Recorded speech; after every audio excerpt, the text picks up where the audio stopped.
a presença e quem não se inscreveu no link oficial do Elis, que a gente postou agora de manhã, se inscreve ali para ficar tudo certinho. Mas se não se inscrever, não se preocupem, que depois a gente manda o certificado e vocês podem pedir as horas complementares de qualquer forma, tá?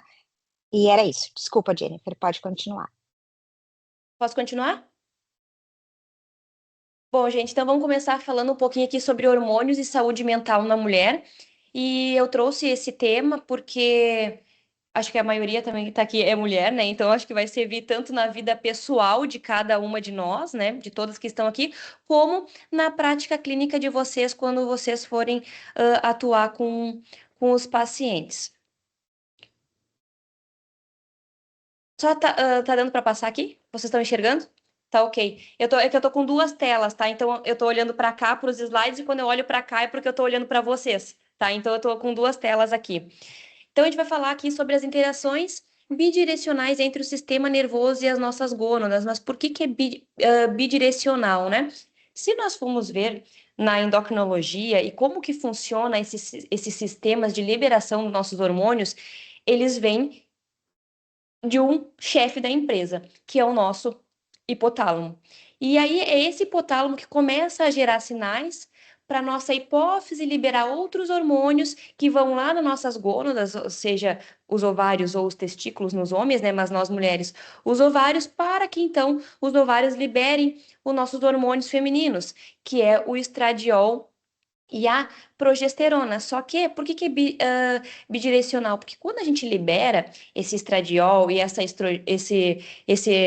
progesterona lá nos nossos ovários, eles têm um sistema de feedback negativo lá para cima, de novo, no nosso hipotálamo, falando assim, ó. Chega, já tem hormônio suficiente, não precisa mais liberar, por exemplo, FSH e LH para fazer com que os nossos ovários liberem mais estrogênio e progesterona. Então, ele vem de cima, mas quando a gente chega lá embaixo, ele dá o sinal de volta para, ok, está bom assim de hormônio, a gente não precisa mais. Então, é assim que funciona a nossa liberação desses hormônios. Só que o nosso hipotálamo, ele é influenciado pelos nossos fatores psicológicos também.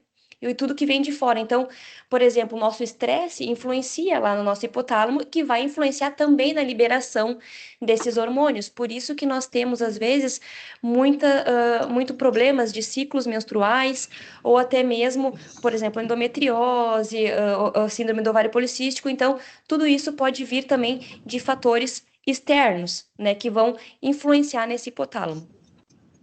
Então, só para mostrar aqui para vocês, vocês enxergam aqui o que eu estou mexendo no slide? Sim? Tá. Então, nós temos aqui a liberação do GNRH pelo hipotálamo, que vai lá na nossa hipófise anterior, e a hipófise anterior, então, vai liberar o LH e o FSH para fazer com que libere estradiol e progesterona. O que eu quero mostrar aqui nessa imagem, né? Que nós, mulheres, sofremos, então, oscilação hormonal em todo o período da vida. Principalmente na perimenopausa, mas a gente vai falar isso um pouquinho depois, tá? A gente vai sofrer essa oscilação hormonal ao longo da vida. E uma coisa importante para se falar aqui é que tanto o estrogênio aqui em rosinha quanto a progesterona que está aqui em rosinha, eles vêm da onde, né? A formação desses hormônios do nosso colesterol.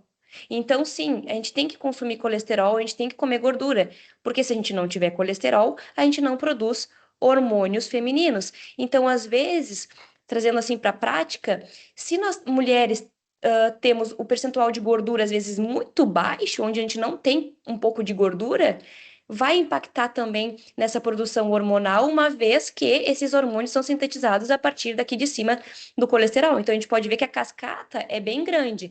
Assim como, se a gente for ver aqui essa cascata, lá em cima no colesterol, o colesterol ele também é precursor aqui embaixo, ó, do nosso cortisol.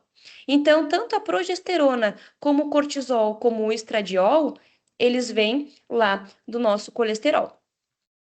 Bom, aí, como eu falei, os nossos hormônios, eles oscilam ao longo da vida, de toda a vida, né? Então, quando a gente é criança, e aí a gente começa na puberdade, ali nos nossos 12 anos, 13, 14, 15 anos, e a gente começa a ver, não sei se alguém tem filho aqui, né? Mas que os adolescentes começam a ficar meio que rebeldes, né? Começa a ficar rebeldes, né? E eu tenho uma afilhada que dá para ver exatamente isso, que ela começa a daqui a pouco ela se acha bonita, daqui a pouco ela chora, daqui a pouco ela tá triste, daqui a pouco ela tá com raiva, daqui a pouco ela tá feliz. E isso tudo é do quê?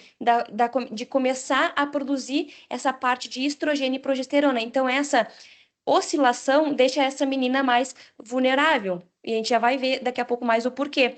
E isso acontece também ao longo dos nossos anos, principalmente aqui na perimenopausa.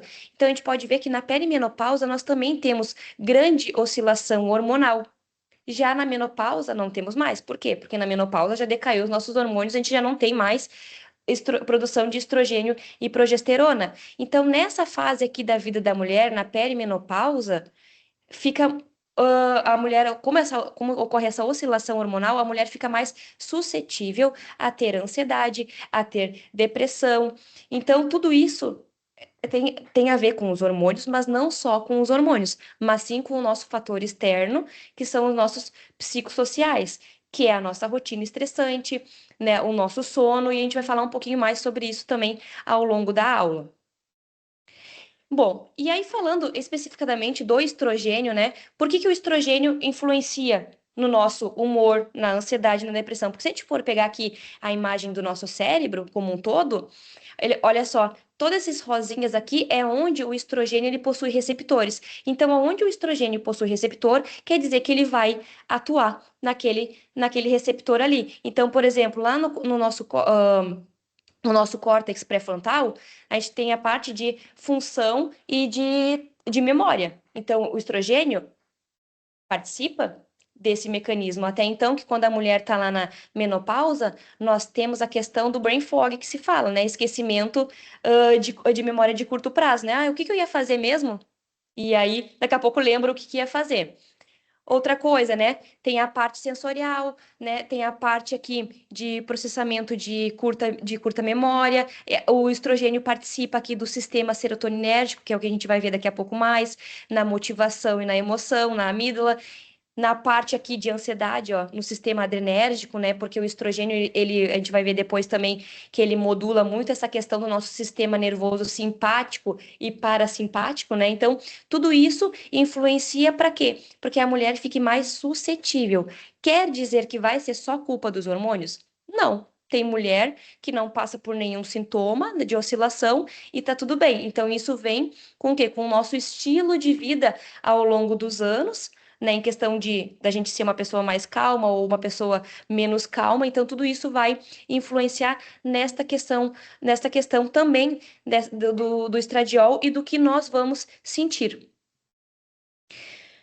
Falando ainda aqui do estradiol, o estradiol, ele trabalha, tá, no nosso metabolismo de duas maneiras. Ele faz sinalização genômica e sinalização não genômica. O que que isso significa? Que ele atua rapidamente ou lentamente. Quando nós não temos não genômica, que é aqui em cima que a gente pode ver, ele atua nos receptores de membrana na nossa célula. Então, a gente tem na nossa membrana, a nossos receptores, e o estrogênio vai se ligar aqui. E isso aqui vai dar uma resposta mais rápida. Quando for genômico, que tem que entrar lá no nosso núcleo, na nossa célula, lá nas nossas mitocôndrias, demora mais tempo. E aí ele mexe na parte de genes mitocondriais. E isso são respostas mais demoradas, então demora mais tempo. Um exemplo prático aqui para vocês poderem entender, né, de uma ação imediata, por exemplo, do nosso estradiol, ele é um vasodilatador. Tá? O estradiol ele é um vasodilatador, então ele trabalha produzindo, por exemplo, óxido nítrico, né? E o óxido nítrico é um vasodilatador. Então, isso nos ajuda, por exemplo, digamos que a gente vai fazer um exercício físico, a ter mais uma resposta cardiorrespiratória no exercício físico. Então, nos ajuda a ter mais rendimento, por exemplo, tá? Para ficar mais entendível aqui na prática. Já não genômico, por exemplo, ele influencia na parte neuronal, que é o que nós vamos ver daqui a pouco. Bom, então aqui, ó, aqui nós temos um neurônio e aí que nós temos o desenho do estradiol, né? A molécula do estradiol. O estradiol tem um efeito, por exemplo, direto no nosso neurônio, né? Atuando aqui no terminal pré-sináptico, que é, por exemplo, na questão de glutamato e no sistema GABAérgico, na parte de liberação imediata, como o efeito indireto, que foi o que eu falei, quando ele vai lá no nosso DNA para fazer a transcrição de genes. Então, esse aqui ele é mais lento. Já aqui em cima, na parte do terminal pré-sináptico, é mais rápido. Então, ele atua no sistema GABAérgico e no sistema glutamatérgico. Eu trouxe aqui um exemplo do lado. Se a gente for ver o nosso receptor GABAérgico, né? Assim como o estrogênio atua, nós também temos, por exemplo, os benzodiazepínicos e o etanol, que também atuam no sistema GABAérgico, né? Então, digamos que, por exemplo, o estrogênio, ele deixando esse sistema GABAérgico mais ativo, seria mais ou menos, não igual, tá, gente? Mas mais ou menos podemos fazer uma comparação como a gente fosse utilizar, por exemplo, um benzodiazepínico, para deixar esse sistema mais calmo, né, e manter esse sistema ok. Estão entendendo, gente? Se eu ficar muito rápido ou tiver que me parar para fazer alguma pergunta, pode deixar aqui no chat, ou só liga o áudio e fala mesmo, tá? Ele vai ser um pouquinho confuso o tema, porque é difícil, né? Porque não é um hormônio só atuando. A gente tem todo um ciclo hormonal. Então, eu estou tentando passar passo a passo para te tentar entender todas as funções do estrogênio, como que o estrogênio trabalha. A gente vai falar sobre a progesterona, sobre o cortisol, para a gente juntar tudo, tá? Bom, além disso, então a gente falou ali que o estrogênio ele trabalha na questão neuronal, no sistema glutamatérgico e no sistema GABAérgico. Só que o estrogênio ele também regula o nosso metabolismo cerebral, a nossa utilização de glicose como fonte de energia no nosso cérebro, não só no cérebro, tá? Mas também nos outros tecidos, mas aqui a gente vai falar do cérebro.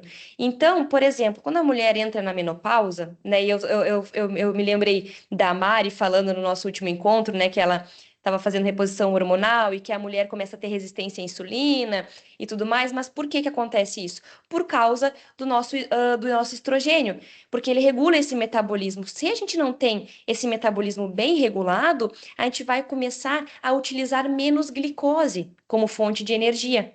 O que deveria de a gente utilizar bem, agora esse sistema ele fica prejudicado e a gente acaba usando menos glicose. Então a gente tem um hipometabolismo que se fala, né? E aqui só para mostrar como que funciona esse metabolismo, por exemplo, a gente utiliza a glicose como fonte de energia, nessa imagem aqui, o número um, tá? Então, a glicose, ela entra nas nossas células, vai passando, aí chega lá no famoso ciclo de Krebs, que vocês já provavelmente já ouviram falar, e chega aqui para nos gerar ATP aqui no final, aqui embaixo na direita. Isso, ok, mecanismo normal. Mas, na falta de glicose, o nosso cérebro, ele também usa corpos cetônicos, né? Por exemplo, se a gente está num jejum, quem faz jejum, por exemplo, por muito tempo, tem a produção de corpos cetônicos.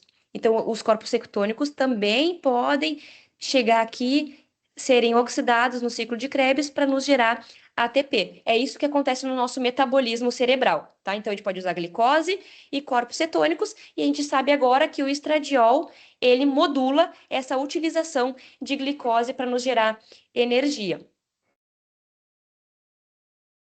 Bom, aí eu trouxe um artigo aqui que foi feito num fragmento de tecido hipotalâmico de um camundongo recém-nascido, né? Onde eles fizeram um teste com adição de estrogênio e sem a adição de estrogênio. A gente pode ver uma diferença bem exuberante, né? Entre a imagem A e a imagem B, sem adição de estrogênio, com adição de estrogênio. E a gente pode ver que existe aqui embaixo um crescimento de neuritos, né? Esses neuritos são neurônios novos que estão em desenvolvimento. Então, o estrogênio, olha só, com a produção, com o estrogênio, esses camundongos, eles tiveram maior crescimento de neuritos. Então, a gente já pode prever aí que o estrogênio, ele também participa da neurogênese e da plasticidade sináptica, né? Nessa questão de atrofia ou não desses neurônios. Aí, só para mostrar nessa imagem aqui, então, se a gente ampliar aqui um neurônio, né? Pegar essa imagenzinha e ampliar aqui, nós temos, então, o controle e o tratado com o estradiol. Então, a gente pode ver aqui que o controle tem muito menos espinhos dendríticos do que o que é tratado com o estradiol, né? E esses espinhos dendríticos, né, são essa arborização dos dendritos, fazendo com que tenha mais sinapses com outros neurônios posteriormente. Então, isso aqui é no hipocampo, né? E o nosso hipocampo está muito relacionado também com o aprendizado e a memória. Jennifer, uma pergunta sobre, na última aula nós tivemos neuroplasticidade. uma aula de neuroplasticidade, né, com a Patrícia, e ela falou sobre a neurogênese na vida adulta, né, que ela ocorre lá no hipocampo, enfim. Me diz uma coisa, o hormônio, ele participa dessa neurogênese na vida adulta também, ou só lá na fase inicial da vida? Boa pergunta. Eu não sei te dizer ao certo, tá? 100%, tá? Mas pelo meu conhecimento, ele vai participar, digamos que indiretamente. Indiretamente. Por quê? Porque quando a mulher entra na menopausa, que nós não temos mais o estradiol, ele não vai participar dessa parte aqui. Então, teoricamente, a gente não teria essa neurogênese, né? Só que, claro, a gente sabe que não é só o estrogênio que participa da neurogênese, né? Da neurogênese. Sim, Sendo sim, que sim. mas o que acontece quando nós não temos estrogênio, que aí que eu posso te falar, que é por isso que eu te falo que é de forma indireta, que diretamente eu não sei, mas indiretamente ele participa, porque o estrogênio ele também ajuda na liberação de BDNF, que é o fator neurotrófico do cérebro, que a gente vai falar daqui a pouco mais. Então, como ele participa dessa liberação de BDNF, então indiretamente ele vai participar da neurogênese. Mas em questão de formação de novos dendritos, eu não estudei sobre. Então, não posso te Tá, tá. falar com certeza, mas depois eu até posso pesquisar e mandar ali para a É, Sofia para na falar. questão da reposição hormonal, se isso influencia ou não nessa questão. Seria Isso, interessante. tá, é outra pergunta. Na questão hormonal, Aham, a gente vê que existe essa janela de vulnerabilidade, tá? Isso foi aham. alguns artigos que eu estava lendo e que tem essa janela, de vulnerabilidade. Por quê? Quando a gente começa a perder estrogênio, a gente começa a ter um down regulation dos receptores de estrogênio. Então, depois que tu tem esse down regulation que começa a diminuir esses receptores, fazer uma reposição hormonal tardia, né? Depois que não tem esses receptores, não vai ser tão valioso assim. Então, talvez não seja nem benéfico, às vezes, fazer, por exemplo, uma reposição hormonal com estrogênio. Então, por isso tem muitos médicos que, às vezes, depois, sei lá, quando a mulher entrou na menopausa, depois dos 60, 65, depois de 5 anos já que parou de menstruar, às vezes não vale nem a pena fazer essa reposição. Por quê? Porque já começou a acontecer esse down regulation desses receptores, já começou a ter uma atrofia ali do hipocampo, onde o estrogênio atuava. Então, é nesse sentido que o médico avalia ou não se há necessidade ou não de fazer. Perfeito, entendi. Muito obrigada. De nada. Bom, a gente falou aqui até então do estrogênio. Só que aí, se lembra que eu falei antes lá no início que nós também temos os fatores psicossociais, né? E tem o estresse também que eu falei antes. E aí, eu traduzi essa imagem aqui, tá aqui embaixo o artigo, depois, se vocês quiserem ver, de farmacologia, tá? De 2025, esse artigo aqui, onde ele traz, essa tabela eu achei bem legal para falar, porque ele traz o efeito do estradiol nas diferentes, do estradiol não, desculpa, do cortisol em diferentes regiões cerebrais. Então, nós temos como o estrogênio, o cortisol ele também trabalha em várias regiões cerebrais, no hipocampo, no giro denteado, na amígdala, né, no córtex. Então, se a gente for ver aqui, ó, por exemplo, no giro denteado, que também é uma da parte da neurogênese, né, daí trabalhando no que tu falou, que é importante a neuroplasticidade, no giro denteado, por exemplo, o cortisol ele faz a supressão da neurogênese e a atrofia subsequente. Só que por que que a gente tá vendo do cortisol? Então, olha só, o estrogênio participa e o cortisol também participa. E eu quero juntar os dois depois para lá na frente a gente falar o que que acontece na menopausa em relação ao sistema nervoso simpático e parasimpático, tá? Outra coisa importante aqui do cortisol, né? Então, olha só, no hipocampo a gente vai ter menor volume hipocampal, e isso quando eu falo no estresse crônico, tá? Isso tudo cronicamente, porque o cortisol é bom e a gente precisa do cortisol, tá? Então, por exemplo, no hipocampo a gente tem menor volume hipocampal, perda neuronal e atrofia dendrítica. Então, olha só, já vamos fazendo essa correlação. Estrogênio menor pode ter perda neuronal e atrofia. O cortisol também pode trazer isso, tá? Isso tudo, cortisol em excesso e o estrogênio, caso, se não tiver, no caso, o estrogênio. Vamos lá, vamos seguindo, devagarinho. Bom, para falar aqui do cortisol, o cortisol ele também tem um eixo regulador, assim como o estrogênio. Lá do hipotálamo. Então, o hipotálamo, ele libera o hormônio de corticotrofina, que vai liberar lá na nossa glândula pituitária, ou na hipófise, o ACTH, que vai lá na nossa glândula adrenal liberar o cortisol.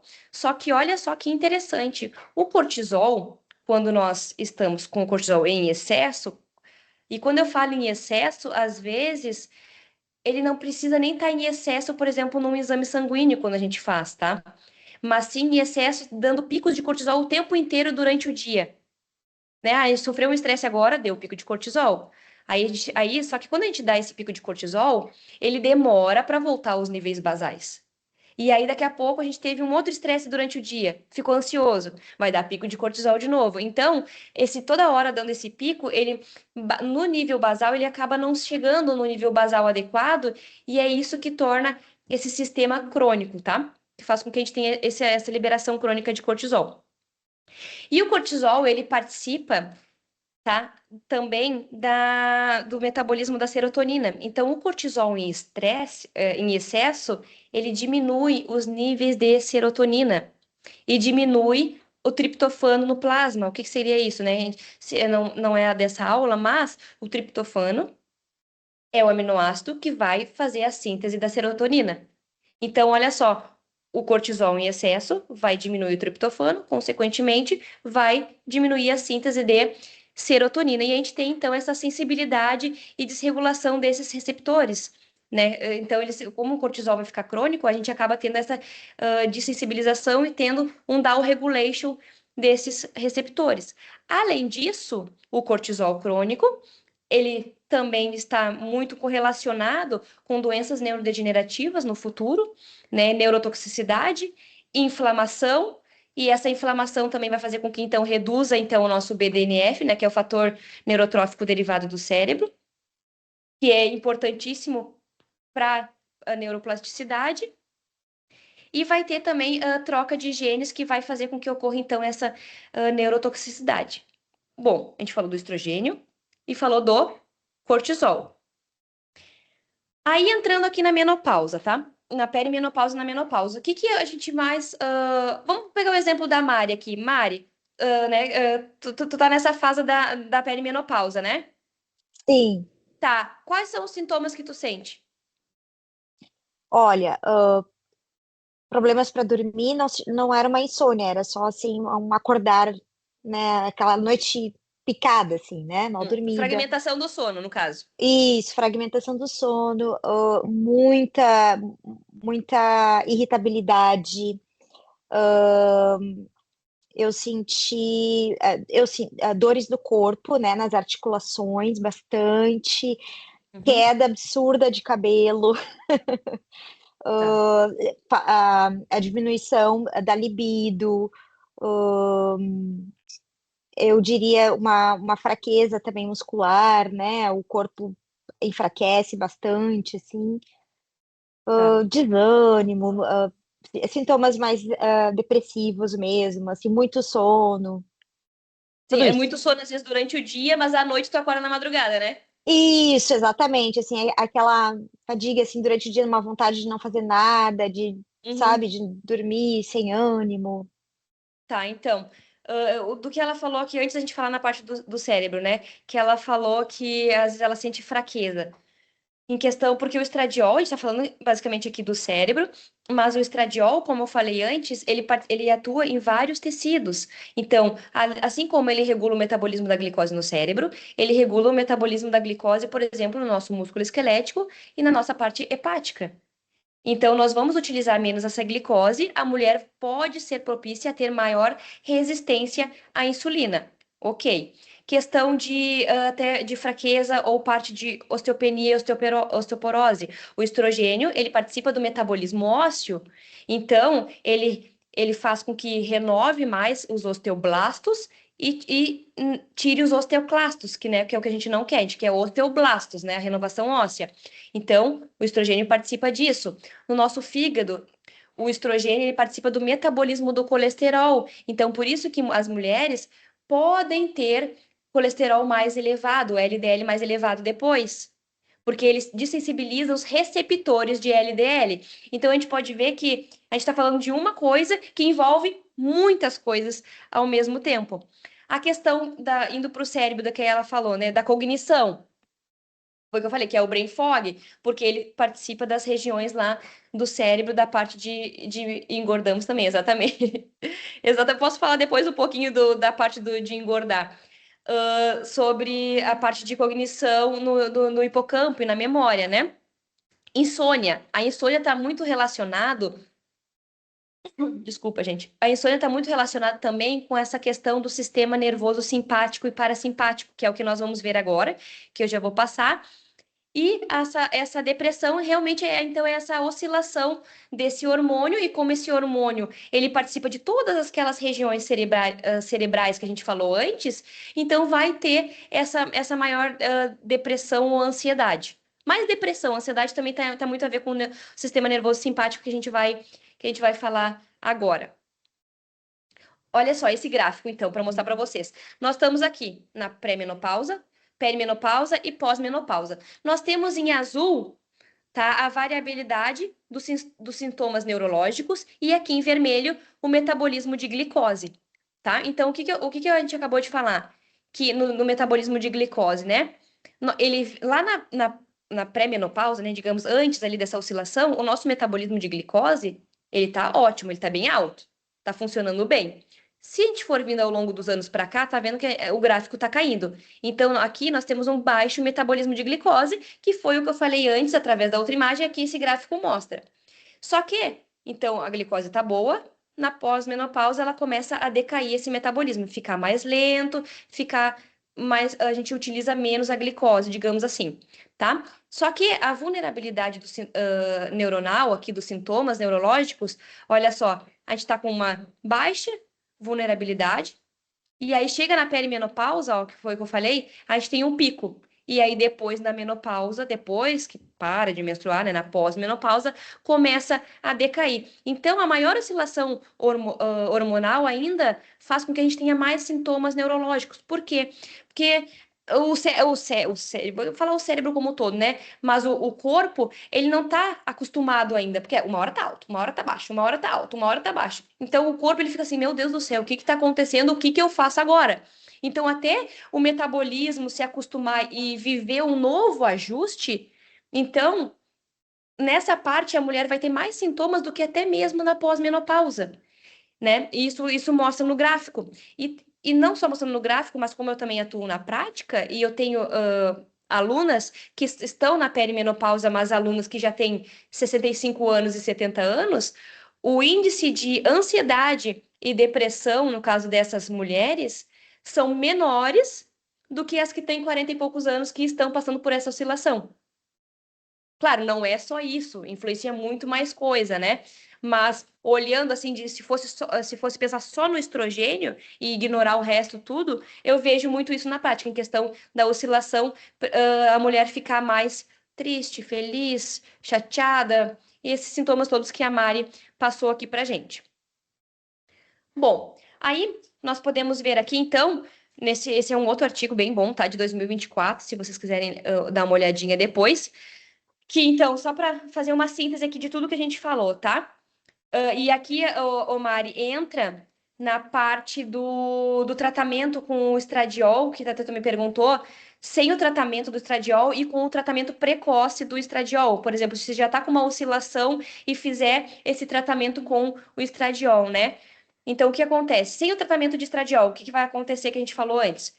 E vai ter esse hipometabolismo da glicose. Então, vai ter menos energia para os neurônios. Então, tu pode sentir um cansaço mental que às vezes a gente não explica. Porque tu tá bem no físico e tu tá com o cérebro cansado, né? É exatamente isso. E até ter esses brain fog, assim, nossa, eu tô com uma canseira no cérebro. E aí a gente vai lá e procura o quê?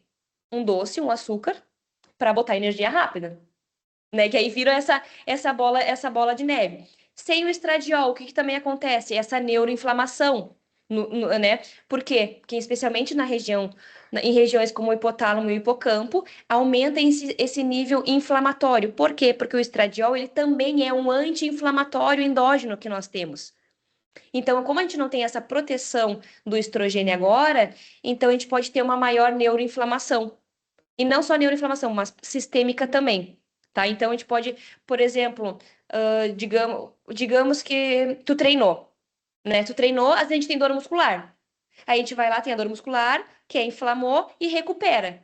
Então, por exemplo, a mulher nessa fase, quando ela está treinando, se ela treinou muito pesado e deu uma dor muscular, talvez essa recuperação muscular seja mais lenta, pelo estado inflamatório que essa mulher apresenta. Pode estar correlacionado com isso também, nesse sentido assim. Então, vai aumentar então esse estresse oxidativo, né, dano celular e mitocondrial, porque o estrogênio eu não falei aqui também, mas como ele regula o metabolismo da glicose, ele também regula enzimas das nossas mitocôndrias, então o nosso sistema mitocondrial ele fica mais lento, por isso que a gente fica mais devagar, sente mais canseira, por causa desse ciclo que está mais lento, e o desequilíbrio autonômico eu vou falar daqui a pouco. E aí, isso sem o estrogênio. Aí, com o estrogênio, o que que faz? Se tu fazer precocemente durante essa oscilação, tá? O que que acontece? Melhora o uso de energia para a função neuronal, porque vai manter o metabolismo de glicose em dia, vai diminuir, então, esse estresse oxidativo e esse melhor equilíbrio autonômico ainda está em estudo, tá? Mas com tendência de restaurar o tônus vagal. Por quê? Porque se a gente for pensar, e eu já vi alguns estudos, não se tem reposição hormonal de estrogênio, por exemplo, para ansiedade e depressão. Não se faz isso. Não se utiliza. Se utiliza, por exemplo, antidepressivos hoje no mercado. E até mesmo para a questão dos fogachos. Às vezes são utilizados antidepressivos de baixa dose, eu não sei quais são, mas eu sei que são utilizados para mulher conseguir regular esse tônus simpático e parasimpático para conseguir dormir, até mesmo para conseguir dormir e para não dar esse fogacho, que é o que a gente vai ver agora, tá? Outra coisa aqui que eu falei, que eu não falei, mas é importante salientar, que a mulher, quando tem estrogênio, ela tem o menor risco cardiovascular do que homens, por causa que o estrogênio também é um cardioprotetor. Mas quando a mulher entra na menopausa, que não tem mais esse estrogênio, o risco cardiovascular da mulher se iguala ao homem. Então, fica páreo a páreo, porque a gente não tem mais esse estrogênio. Gente, vocês não vão ficar só pensando em fazer reposição hormonal só porque eu tô falando isso, tá? Isso aqui é a função endógena, a função endógena do estrogênio. Bom, aí agora falando do estrogênio na parte das alterações dos neurotransmissores. Se lembra que eu falei antes que o cortisol ele influenciava na serotonina, né? Então, o cortisol crônico ele diminui os níveis de serotonina. O estrogênio ele também participa da, da, da, da recaptação dessa serotonina. Então, se a gente for ver aqui na imagem A, que é o estado pré-menopáusico aqui, a gente pode ver aqui de bolinhas rosas que nós temos muita serotonina. Nós temos muita serotonina e nós temos aqui de verdinho os receptores de serotonina. Para que a serotonina, quando é liberada pelo neurônio pré-sináptico, se ligue no neurônio pós-sináptico e faça a sua função. Se a gente for para o B, a gente já pode ver que nós temos menos serotonina e menos verdinho aqui, ó, menos receptores para ela fazer a sua função. Então, a gente pode ter essa parte também de fogachos e vasodilatação. Então, a serotonina, ela também participa dessa questão de vasodilatação. Então, por isso que o que eu acabei de falar, eles dão o quê? Antidepressivos, para tentar regular essa questão de vasodilatação ou vasoconstrição, tá? E aí, aqui nós temos, na letra C, né, os receptores aqui, por exemplo, já normais, né? Então a gente tem bastante serotonina e bastante receptor.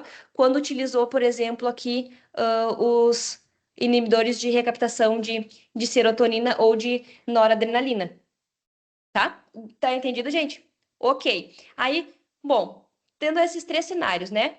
Pré-menopáusico, perimenopáusico e com o tratamento. Então a gente já sabe que quando a gente não tem, por exemplo, o estrogênio e tudo mais, eles fazem essa utilização com antidepressivos. Instruções para prevenção de fadiga. Sono adequado todas as noites, o que é difícil, né? O que é difícil uma vez pela oscilação hormonal, mas a gente tem que tentar fazer a higiene do sono, né, que todo mundo já ouviu provavelmente falar. Exercícios regularmente para reduzir o estresse. Aí, só entrando aqui na parte do exercício, acho que eu não botei antes, eu vou falar rapidamente. Depois acho que não tem do exercício. Por quê? Porque o exercício, ele libera cortisol. Só que ele libera cortisol e baixa cortisol. O exercício libera cortisol, baixa cortisol. Então, a médio e a longo prazo, a gente vai conseguir modular esses níveis de cortisol, ficar mais resilientes ao estresse, então vai reduzir os níveis de cortisol, o que vai também ajudar para a gente dormir melhor.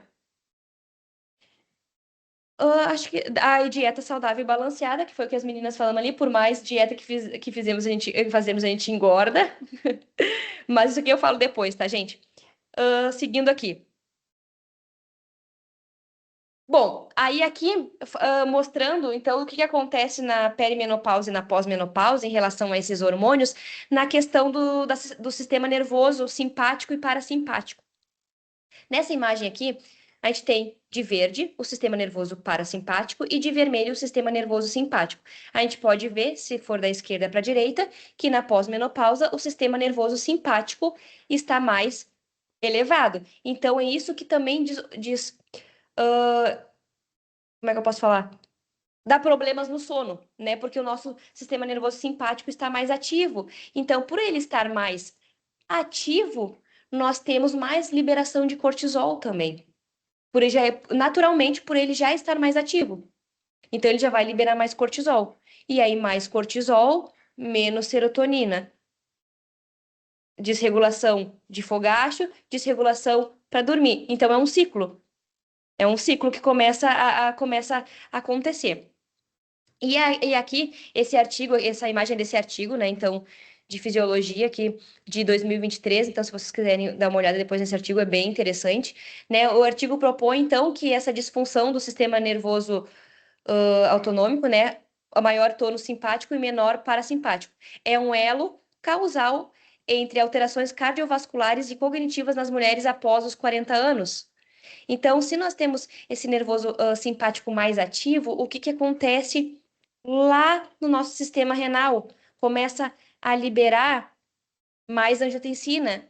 E aí começa a elevar perifericamente a nossa pressão. Então, por isso que mulheres também vão ter maior risco de ter hipertensão. Então, pode ver, eu estou falando de um hormônio que atua no nosso sistema como um todo, tá? A Bom, questão da incontinência também está relacionada a isso? tá, porque o estrogênio ele também participa da parte da. Ah, pena que eu não tenho outra imagem aqui. Na parte do sistema urinário, né? E o sistema Uhum. urinário, como vai ficar com o sistema nervoso simpático mais ativo, o sistema nervoso simpático atua no sistema urinário. E aí é onde pode ter esses escapes urinários. Então, por isso, mulheres sempre treinem prancha para a vida inteira. Trabalhar o core, os músculos internos do abdômen, né? Abdominal normal, quando a gente tá lá na academia treinando, não pega os músculos internos, só pega esses gominhos superficiais que a gente vê. O músculo interno, que é o transverso do abdômen, que é onde faz a função de segurar, por exemplo, o xixi, não pega. Prancha para vida. Prancha para vida. Seguinte, aí, tá, a gente falou aqui do sistema nervoso simpático e parasimpático. Aí aqui nós temos um artigo que mostra em camundongos, tá? Mas é muito interessante para a gente mostrar o que eu estava falando. O estrogênio, ele atua no hipotálamo e também no hipocampo. E é muito interessante porque se tu for pensar, no hipotálamo o estrogênio tem uma função, no hipocampo o estrogênio tem outra função, nos mesmos tipos de neurônios. A gente vai ver isso agora. Quando o estrogênio está no hipotálamo, quando a gente tem essa queda do estrogênio, então, nós temos menor ativação desses receptores aqui de estrogênio no sistema glutamatérgico, tá? Vamos comigo, gente, presta atenção aqui. Quando a gente tem queda do estrogênio, no sistema glutamatérgico, nós temos menor expressão dos receptores de estrogênio. Então, nós vamos ter também menor número e função dos neurônios glutamatérgicos, tá? Então, a gente vai ter menor função. Só que no hipotálamo, os neurônios glutamatérgicos, eles fazem a dissipação do calor. Eles dissipam o calor.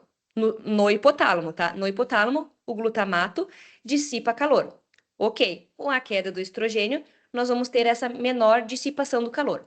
Indo para o sistema GABAérgico, o que acontece? Ao contrário, nós temos maior atividade do sistema GABAérgico devido à elevação dessas enzimas aqui, tá?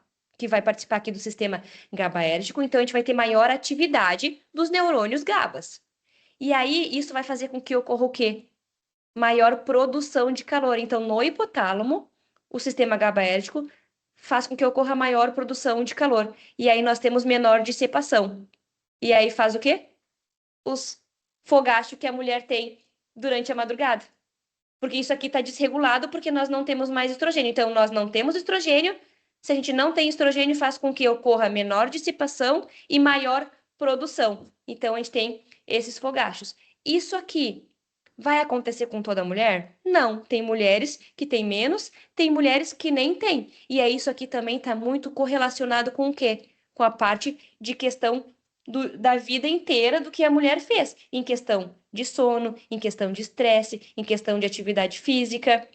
Então, provavelmente, uma mulher que cuida muito bem da alimentação e faz exercício físico antes dessa fase, que vai ter esse sistema, por exemplo, glutamatérgico mais controlado, talvez ela tenha menos fogacho, por exemplo, tá? Bom, isso no hipotálamo. Agora, só deixa eu ver aqui, peraí. Tá, eu vou passar para cá e depois eu volto, tá? No hipocampo, isso lá no hipotálamo. Aí no hipocampo, o que que acontece, né? O hipocampo, a gente sabe que a função é humor, memória, cognição e sono. O que que acontece? Aqui é o contrário. No hipocampo, nós temos menos atividade GABAérgica. Menos atividade GABAérgica. Menos sincronização de redes neuronais. E aí isso faz, então, com que ocorra o quê? Insônia, ansiedade, rigidez cognitiva, piora de memória e fragmentação do sono. Então, no hipotálamo, o GABA está mais ativo, fazendo com que ocorra o brain fog. O brain fog não, desculpa, os fogachos. Só que no hipocampo, quando nós não temos estrogênio, o sistema GABAérgico, ele vai estar menor, e aí isso vai fazer com que ocorra mais insônia, mais ansiedade. Então, é muito interessante, né? Porque tu fala assim, nossa, o estrogênio faz uma função. Não, ele faz uma função no hipotálamo, nos mesmos dois neurônios, no glutamato e no GABA. E no hipocampo também no GABA, só que funções diferentes. Então, o GABA, a diminuição do GABA no hipocampo, mais ansiedade, mais insônia. GABA no hipotálamo maior, mais fogacho. Deu para entender, gente? Deu para entender? Perfeito. E aí, o que que acontece aqui, né? Aí aqui nessa imagem aqui também mostra de novo o estresse psicossocial, né? E esse estresse psicossocial também acontece, então, a diminuição da serotonina, dos receptores de serotonina, que vai fazer com que ocorra depressão e ansiedade. E isso aqui está correlacionado com a parte de estresse, com a parte também de cortisol. A parte, então, de dopamina também, na menopausa, acontece, né? Diminuição do sinal dopaminérgico. Isso também vai fazer com que ocorra, por exemplo, com que ocorra não, né? Probabilidade mais susceptibilidade de acontecer as doenças neurodegenerativas, como, por exemplo, um Alzheimer. E o Alzheimer também está correlacionado, que não sei se vocês já ouviram falar, com o hipometabolismo da glicose, que é a terceira diabetes, que se falam por aí. Então, por causa também dessa questão dopaminérgica que influencia, mas também da parte da queda do estrogênio, deixando o nosso hipometabolismo cerebral. Aí, deixa eu voltar aqui que ficou desordenado, tá, gente? Tá, isso aqui é só para mostrar para vocês o resumo, tá, do que eu falei agora, que daí escrito fica mais fácil, e depois se eu mandar para vocês fica mais fácil de vocês compreenderem também. Então, a gente vai ter maior produção na menopausa, a gente vai ter maior produção de calor e menor dissipação de calor, e isso vai ocasionar, então, o fogacho, tá? Então, ó, eu deixei até botar aqui, ó, o fogacho não é periférico, ele nasce no cérebro, tá? Em questão desse desbalanço entre glutamato e do GABA. Então, em conclusão, quando os níveis de estrogênio estão baixos, a capacidade dos neurônios glutamatérgicos de iniciar a dissipação de calor lá na área pré-óptica hipotalâmica, né? Então, a gente tem aqui um desenho, só para mostrar para vocês. A gente está aqui a área pré-óptica hipotalâmica. É enfraquecida, enquanto que a capacidade dos neurônios GABAérticos de iniciar a produção de calor é aumentada. Aqui só tem o resumo de tudo que eu acabei de explicar para vocês, tá? Bom, aí a gente entra numa fase aqui de como restaurar o sistema, né? Que foi que as meninas falaram ali da questão. A nutrição, a gente precisa nos alimentar os neurônios. E é uma linguagem química, né?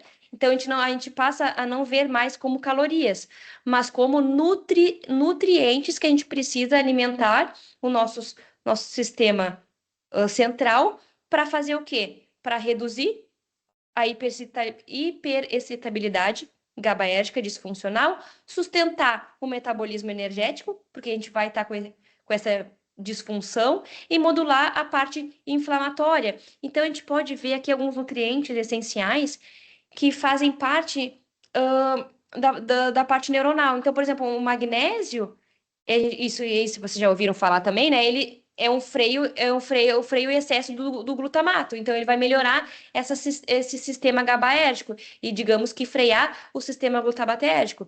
Por exemplo, vitamina B6, se a gente for ver antes lá, a gente tinha uma enzima, a GAD, que eu falei para vocês. Essa enzima aqui, ó, deixa eu voltar. Essa enzima aqui, ó, a GAD, tá? Então, por exemplo, a vitamina B6, ela é um cofator dessa enzima para funcionar. Então, as enzimas, isso entrando um pouco na bioquímica, né, que a psicologia não tem, mas as enzimas só funcionam se elas tiverem cofatores. E esses cofatores geralmente são nutrientes, que os nutrientes ou metais, né, ou micronutrientes metais, ou vitaminas, por exemplo, vitamina A, D, E, K, B6, B9, né, magnésio, cálcio, sódio, zinco, selênio. Isso são os micronutrientes que são cofatores dessas enzimas, tá? Então, a vitamina B6 participa daquela enzima para quê? Para ter a síntese do GABA funcional, que era o que estaria disfuncional naquele nosso exemplo. Ômega 3, anti-inflamatório. Então, se não, é um anti-inflamatório e ele faz o quê? Fluidez da membrana e também melhora a sensibilidade dos receptores de estrogênio. Outra coisa, triptofano, para que a gente viu antes, que é o quê? Síntese da serotonina, né? E mais carboidrato complexo noturno, então, para favorecer a serotonina e esse melhor controle autonômico. Então, às vezes, né, se for falar com um nutricionista e o nutricionista entende sobre isso, o nutricionista às vezes vai colocar um carboidrato à noite, né? E indo um pouco para a prática, quando tu fala com um nutricionista, ou né, normal, vamos reduzir o carboidrato à noite para melhorar a sensibilidade à insulina. Faz sentido, mas às vezes, se a pessoa não está dormindo bem, né, não tá acordando, talvez uma estratégia momentânea, colocar um carboidrato à noite faça sentido. Né? Então, isso tudo é com o nutricionista vai ver o que faz sentido naquele momento para aquela mulher ou para aquela pessoa ou não. E aqui os polifenóis também são anti-inflamatórios, tá? Por exemplo, o resveratrol, que tem na uva, né? Que ajuda aí na questão anti-inflamatória no nosso hipotálamo. Uma coisa que eu não sugiro e que eu sempre falo também, dieta muito restritiva ou low carb crônico. Por quê? Cronicamente, não quer dizer que a gente não vai fazer isso uma semana, 2 semanas. Eu digo por muito tempo, porque vai aumentar os níveis de cortisol. Se a mulher não tem mais estrogênio e ela já está com esse nervoso, agora que vocês entenderam, o sistema nervoso simpático mais ativo, já vai ter mais cortisol, já vai ter menos serotonina. Vai ficar em dieta restritiva? Vai aumentar cortisol, vai piorar o sono. Né? Então, olha, é um ciclo, é uma bola. E vai ampliar ainda o fogacho noturno. Então, às vezes, comer pouco pode ser um estressor, um estressor ainda a mais para ter que lidar, né? Então, uma dica prática, assim, também é diminuir a temperatura do quarto, né? Então, manter o ar-condicionado mais gelado para ajudar a ter essa temperatura durante a noite. Então, realmente, isso ajuda mesmo. Tá tendo fogacho? Tem ar-condicionado? Diminui a temperatura. Outra coisa, bebidas muito quentes, principalmente termoestimulantes, né, como cafeína, diminui, então, cafeína. Alguém aqui é viciado em café? Eu. Eu sou muito viciada em café. Por isso que eu perguntei, porque eu sabia que tu ia falar que a gente já tinha conversado sobre isso. Cafeína e alimento muito picante, né? Então, por exemplo, a canela também, se dá para diminuir, diminui. Pimenta, diminuir. Tá? Isso tudo realmente ajuda na qualidade de vida da mulher. E eu falo isso, tô falando para psicólogos, né? Mas, por exemplo, isso vai servir para a vida pessoal de vocês, mas também para vocês falarem com o paciente de vocês, né? Porque, por exemplo, a gente não vai prescrever nada, mas orientar essa mulher. E eu acho que uma orientação, quando a gente tem um entendimento, eu acho que é muito válido para contribuir com a vida dessa paciente, né? Ai. Bom, e aí aqui, como a Mari falou, né, a gente tem esse problema do sono, que está muito correlacionado com os hormônios, que está muito correlacionado com os fatores psicossociais e às vezes até mesmo socioeconômicos, né? E isso a gente trabalha muito, eu acho, você trabalha muito na psicologia, né? Que a gente vê que esses fatores socioeconômicos pode não, e afeta a parte mental desse paciente, fazendo com que tenha distúrbios do sono, ampliando ainda com a menopausa, com a queda hormonal, mais distúrbio de sono, né? Então, por isso que entender, por exemplo, não é uma fisiopatologia, né? É entender o que se acontece na menopausa e entendendo todas essas desordens, a gente consegue trabalhar melhor com esse cliente. E aí, quando a gente faz a privação do sono, né? Por exemplo, a Mari tá tendo privação do sono ou fragmentação do sono e dormindo menos. Vai acentuar a desregulação do cortisol. Então, já tinha cortisol elevado, dormiu pior, desregulou mais cortisol. Cortisol elevado, ansiedade e estresse. E aí, o que acontece na ansiedade e no estresse? Se a gente for entrar um pouco aqui na parte anatômica, né? Hiperatividade da amígdala. Então, a gente vai sensibilizar essa amígdala, que vai aumentar, então, o centro de medo e ansiedade. Então, a pessoa vai ficar sempre na hipervigilância. Então, às vezes, até, por exemplo, vai ter essa reatividade emocional aumentada, né? Que não tem paciência para nada.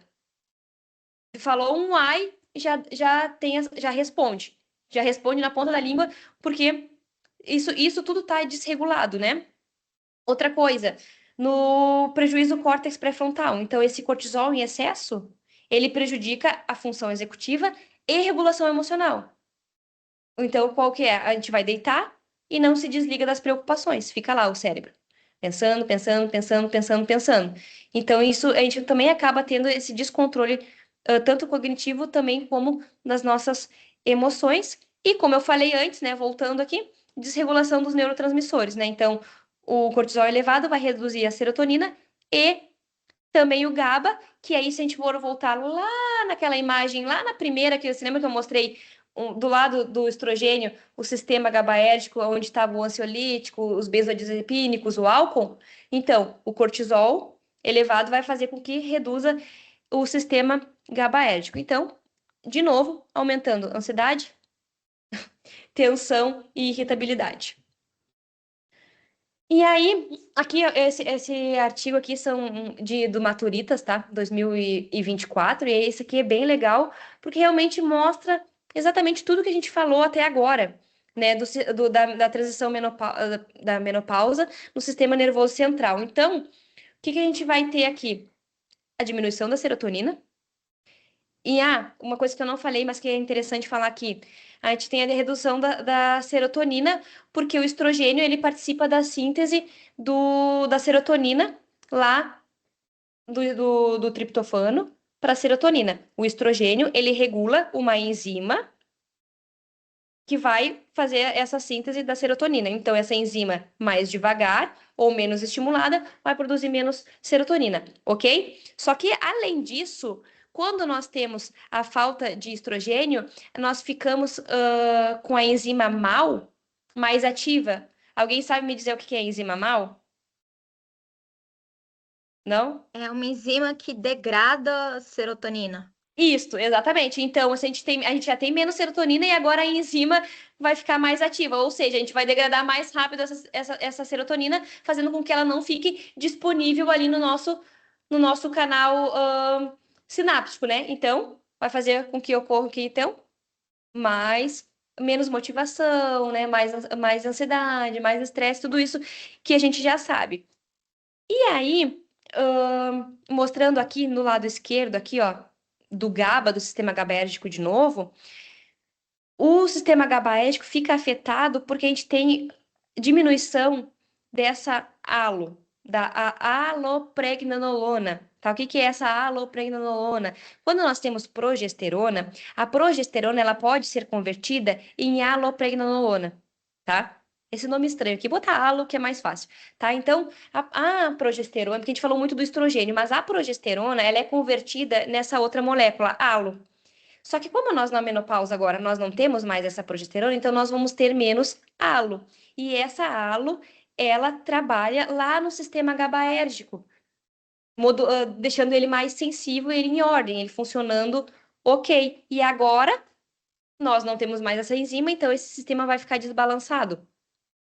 Também pela progesterona. Então a gente tinha pelo estradiol, nós temos pelo cortisol e nós temos pela progesterona. Então, só para mostrar aqui, olha só. Esse artigo aqui, esse aqui é um pouquinho mais antigo, tá?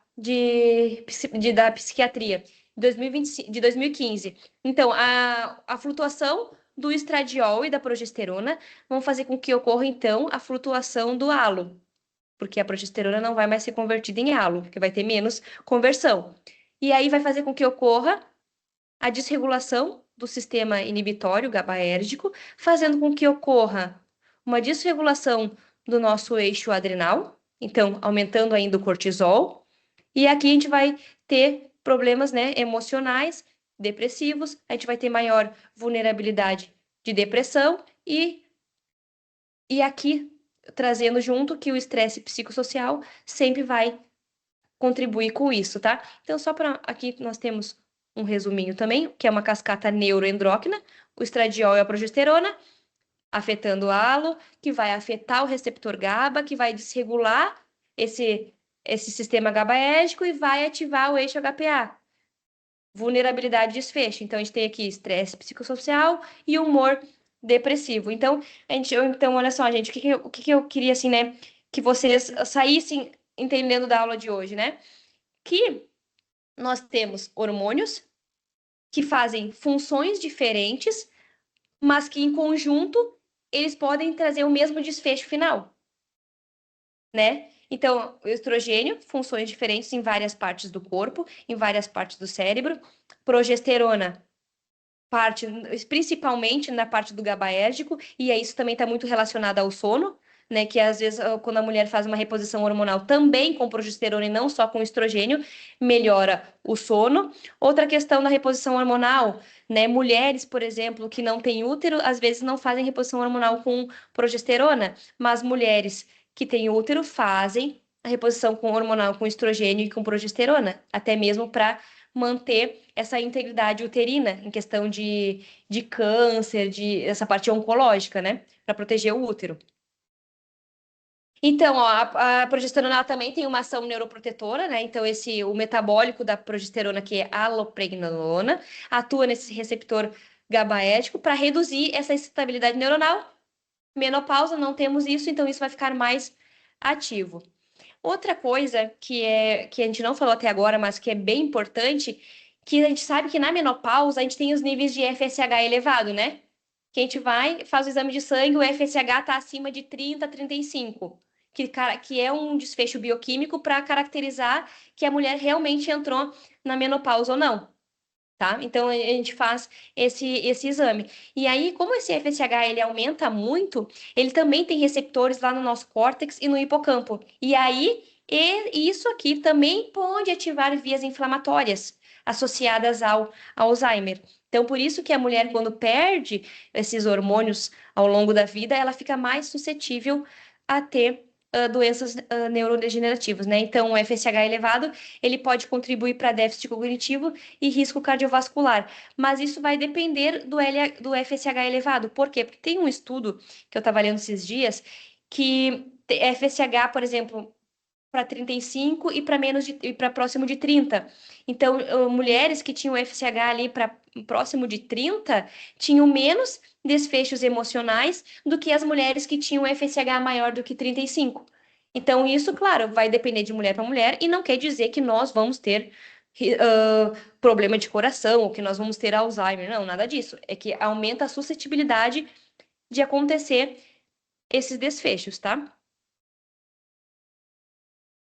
E aí, aqui, eu trouxe uma tabelinha sobre mito e realidade. Porque a mulher já entra na menopausa, né? Querendo falar assim, nossa, a menopausa é chato, porque tem isso, porque tem aquilo, porque tem aquele outro. Mas não, isso não é verdade. Depende de mulher para mulher.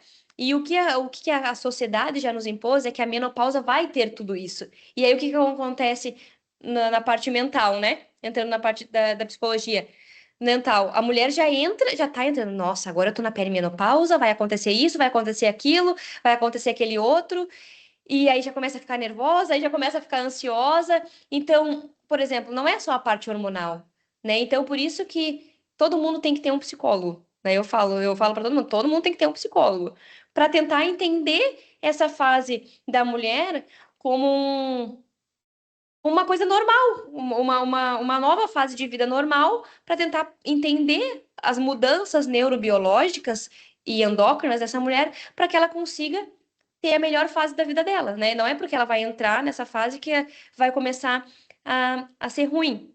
Outro mito aqui, como a gente falou um pouquinho lá no início, antes de entrar na menopausa, né? Todas as mulheres têm TPM. Não, mentira, não é toda mulher que tem TPM, não. Tem mulher que não sente absolutamente nada, que tá super bem, que tá menstruada, que vai, claro, dá aquela decaidinha, dá, mas eu digo em questão de estresse, ou querer comer mais doce, ou não querer treinar, ou mais cansaço. E não, isso não vai, isso não, isso depende de mulher para mulher e depende do fator socioeconômico, da onde ela mora, com quem ela mora, tem filho para cuidar, não tem, é solteira, não é. Então, os sócios, essas partes de dados sociodemográficos também impacta nessa questão, e não só os hormônios, tá? E aí, o que a paciente mais relata, tá? No nosso dia a dia. Não, que foi até o que eu perguntei para Mari, né, agora. Não consigo desligar a cabeça à noite, fico ruminando. Qualquer coisa me estressa, reajo exageradamente. Acordo várias vezes à noite em estado de alerta. Estou sempre cansada, mas não consigo relaxar. Minha ansiedade piora à noite, tenho medo de não conseguir dormir. Ó, não foi combinado, tá, gente? Eu perguntei para Mari agora. Eu perguntei para Mari agora e foi exatamente o que ela me relatou. Então, quais são os mecanismos, eu digo para Mari porque ela falou, né, gente? Mas para todas aqui, tem homem aqui? Henrique, tem. Para os homens também, né? O mecanismo neurobiológico. Então, por exemplo, não consigo desligar a cabeça à noite. Foi o que a gente realmente falou. Cortisol elevado vai ter prejuízo aqui no córtex pré-frontal, perda de controle cognitivo. Qualquer coisa me estressa. Por quê? A gente viu agora que o sistema do eixo HPA, hipotálamo, hipófise adrenal, está hiperreativo ao estresse. Então, vai ter essa sensibilização maior que vai privar o sono. Acordo várias vezes à noite, realmente em relação a isso, por causa do sistema nervoso simpático mais ativo. E, diferente do que pensam também, o cortisol alto, quando ele tá alto, ele te bota no processo de luta ou fuga, de funcionar. Só que ele cronicamente alto, ele te leva ao cansaço também. Assim como o cortisol, quando ele tá muito baixo, ele também vai te dar cansaço. O cortisol cronicamente alto, ele também vai te deixar cansado. Vai te deixar, vai te deixar cansado. E essa parte da minha ansiedade piora à noite é porque tu já chega que e aí isso é uma parte mais psicossocial, né? Nossa, eu não consigo dormir. Aí tu tá lá deitada, pensando que tem que dormir, aí tu fica com isso na cabeça, né? Eu não consigo dormir. Agora eu tenho que dormir, eu não consigo dormir. Então isso vai ativar mais ainda essa cascata, né, neurobiológica de ansiedade. E aí, onde entra a parte da psicologia, né, na questão de terapia cognitivo-comportamental. Alguém já trabalha com essa parte ou não?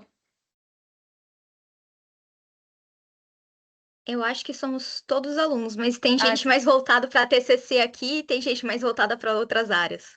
tem outras áreas também. E eu acho bem interessante essa parte de terapia cognitivo-comportamental, né? Porque a pessoa vai conversando, né? E vai vendo o que realmente está ocasionando todos esses distúrbios que essa pessoa está passando, para ela tentar se entender, né? Porque às vezes isso eu até falo até como paciente, né? Eu posso falar até como paciente, que às vezes a gente está passando por algumas coisas e ao mesmo tempo a gente não sabe qual que é a raiz.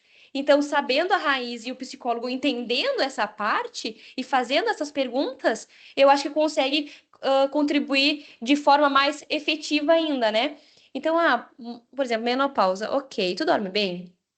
Tu faz reposição hormonal? Tu come bem? Tu dorme? E aí, conforme vai conversando, aí tu já vai compreendendo, ó, então, ela não dorme bem, mas tem isso, tem aquilo, ela não treina, ela não come. Então, o psicólogo conversando, né, ele consegue ver aonde que pode estar a raiz, né, desse problema. E aí, sabendo disso, né, se precisar, para ter uma avaliação de algum médico depois, né? Então, por exemplo, se uma insônia persiste de mais de 3 meses, e quando eu falo insônia, não é só, por exemplo, às vezes tu tem uma fragmentação do sono e tu conseguir dormir de novo, né? Que às vezes isso conversando vai melhorando. Mas eu digo, por exemplo, uma insônia de tu, sei lá, dormir meia-noite e acordar às 3 e tá aqui e não dormir mais. E isso acontecer por exemplo, 3 meses seguidos, a pessoa está dormindo da meia-noite às 3, digamos assim.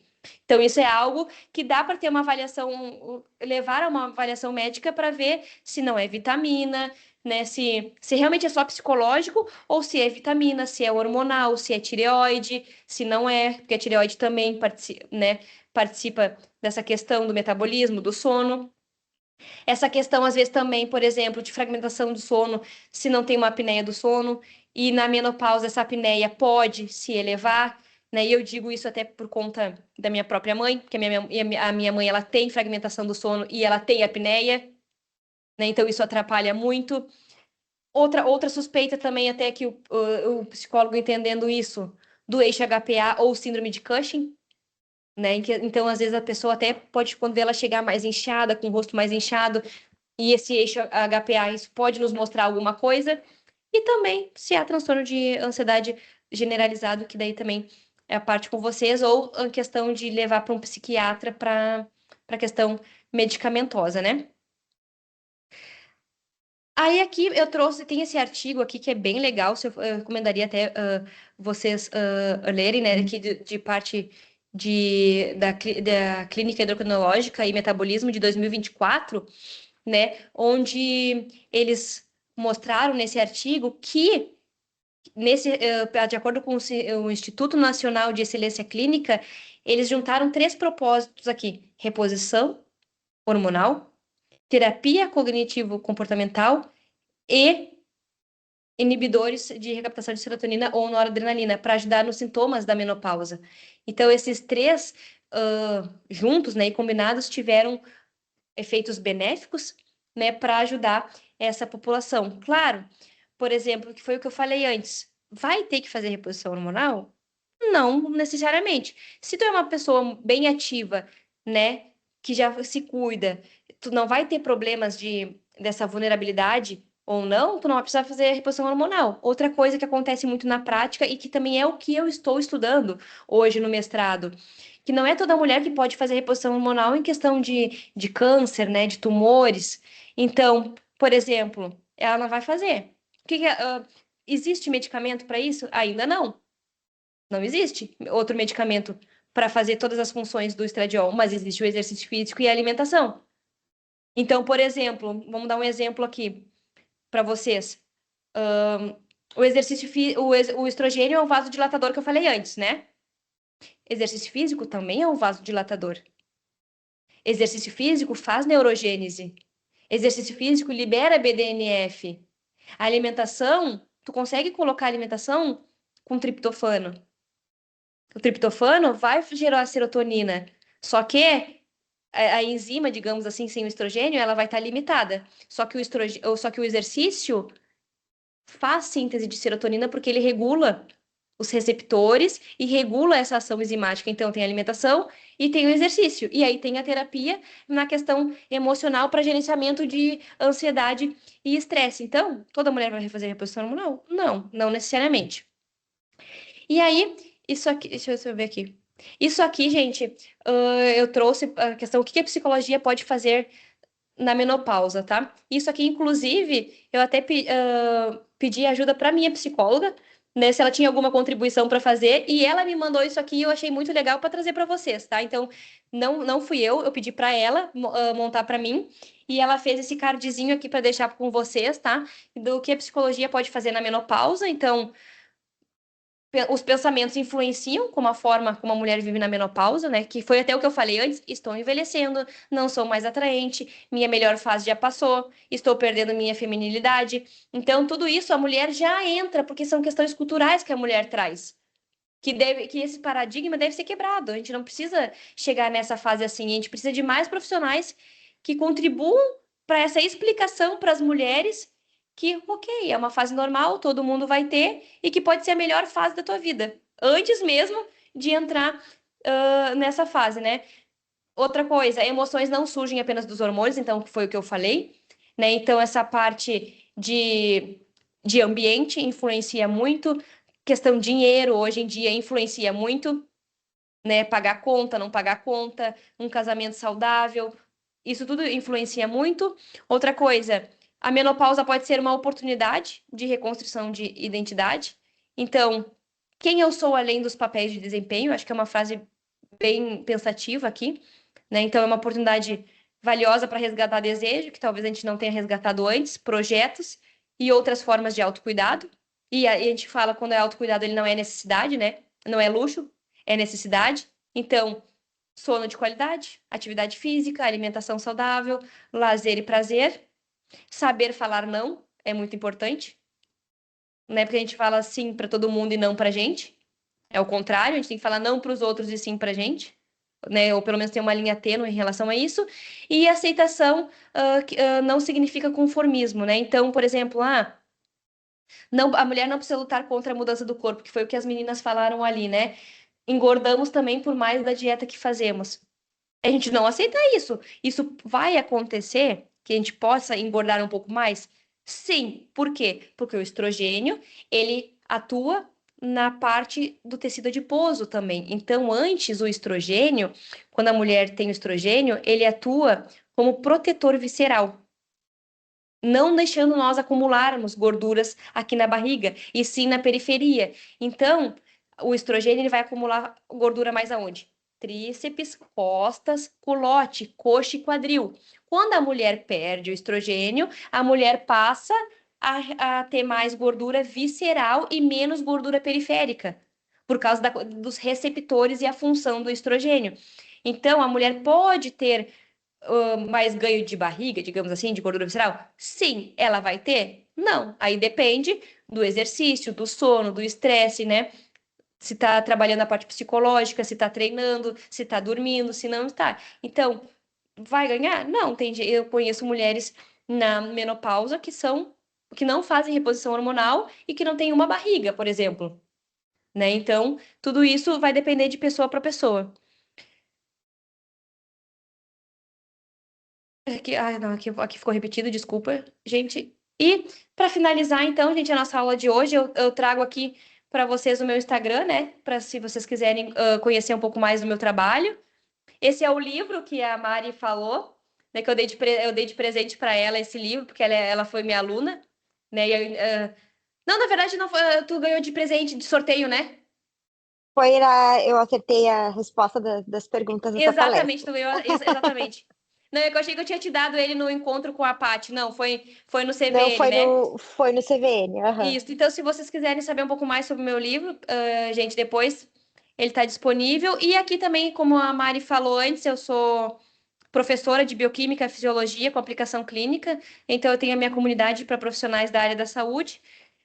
E se vocês quiserem conhecer meu trabalho depois, então fico à disposição e fico aberta para